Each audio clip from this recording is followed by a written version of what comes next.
आज आम्ही इथे अर्धापूर इथे शंकरराव चव्हाण महाविद्यालयाला आलेलो आहोत। इकडे ह्या कॉलेजला 25 वर्ष पूर्ण झालेले आहेत। तसंच गुणवंत विद्यार्थ्यांना त्यांना बक्षीस देता आलेलं आहे, सर्टिफिकेट्स देता आलेले आहेत।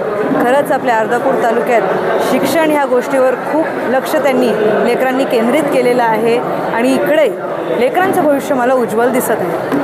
आपल्या मार्गदर्शनातून विद्यार्थ्यांना भावी आयुष्यासाठी कोणता संदेश दिलेला आहे?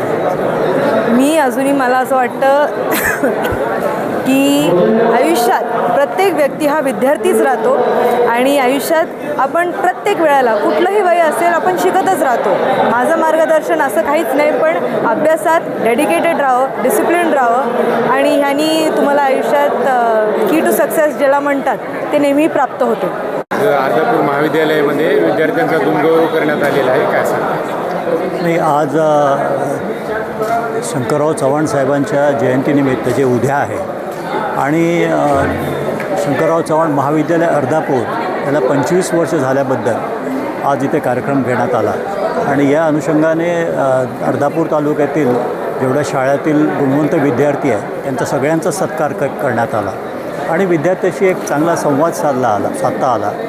कॉलेजची वाटचाल कशी झाली, पुढं काय प्लॅन्स आहेत या संदर्भात चर्चा करण्यात आली आणि एकंदरीत अर्धापूरचं शैक्षणिक वातावरण चांगलं राहावं यासाठी शारदाभवन एज्युकेशन सोसायटीतर्फे आमचे अध्यक्ष अशोकरावजी चव्हाण साहेब यांच्या प्रयत्नाने अतिशय चांगलं शैक्षणिक काम चालू आहे।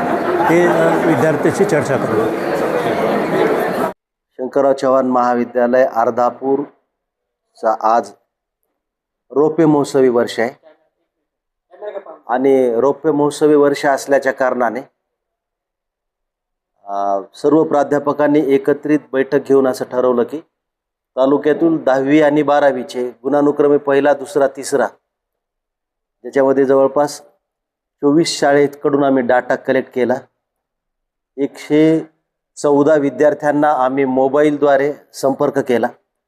सर्वांना इथं विनंती केली की तुम्ही उपस्थित राहा आणि त्यांचा सन्मान करत असताना आम्ही शंकरराव चव्हाण साहेबांच्या वतीनं लिहिल्या गेलेले सुरेश सावंतांचं एक पुस्तक, त्याबरोबर एक पेन, एक महाविद्यालयातर्फे प्रमाणपत्र आणि त्याला एक सर्टिफिकेट देण्याचे नियोजन आम्ही केले। हे करत असताना महाविद्यालयाच्या सर्व प्राध्यापकांनी जो एक संघ पद्धतीनं हा निर्णय घेतला, त्याच पद्धतीने जी मंडळी या कॉलेजच्या सुरुवातीपासून या ठिकाणी कार्यरत आहे त्यांनी असं सुचवलं की सर सर्वांनी एकत्रित येऊन आपण रौप्य महोत्सवी वर्षानिमित्त एक स्मरणिका प्रकाशित करता येईल।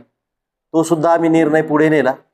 संस्थेची यासाठी परवानगी घेतली आणि एक सुंदर सुरेख ग्रंथ 25 वर्ष पूर्ण झाल्याच्या प्रित्यर्थ आम्ही मान्यवरांच्या हस्ते आत्ता मंचावरती प्रकाशित केला। याच्यासाठी अशोकराव चव्हाण साहेब असतील, संस्थेचे सचिव माननीय DP सावंत साहेब असतील, या विभागाच्या मतदारसंघाच्या आमदार श्रीजयाताई चव्हाण असतील, यांनी आम्हाला समर्थपणे पाठिंबा दिला आणि नरेंद्र चव्हाण साहेब हे वेळोवेळी त्यांनी केलेल्या मार्गदर्शनाप्रमाणे आम्ही हे कार्यक्रम आयोजित केला, रेखाटन केलं आणि आज जयंतीनिमित्त हा कार्यक्रम केला। याचा उद्देश असा होता की तालुक्यातल्या पंचक्रोशीतल्या विद्यार्थ्यांना या ठिकाणी उच्च शिक्षणाची सुविधा उपलब्ध आहे। 10वी आणि 12वीचे विद्यार्थी जे गुणानुक्रमे पहिला, दुसरा, तिसरा आलेत ते कॉलेजमध्ये येतील, इमारत बघतील, सुविधा बघतील, लायब्ररी बघतील, प्लेग्राऊंड बघतील, लॅबोरेटरीज बघतील आणि त्या आपल्याला भविष्यात तिथं शिकायला जाता येईल, ज्यामुळं आगामी काळामध्ये तालुक्यातले विद्यार्थी जिल्ह्याला जाण्याच्या वेळी त्या सुविधा आपल्याकडे तालुक्याला आहेत, अर्धापूरमध्ये आहेत, हे विद्यार्थ्यांच्या पर्यंत आणि पालकांच्या पर्यंत पोहोचावं हा उद्देश होता।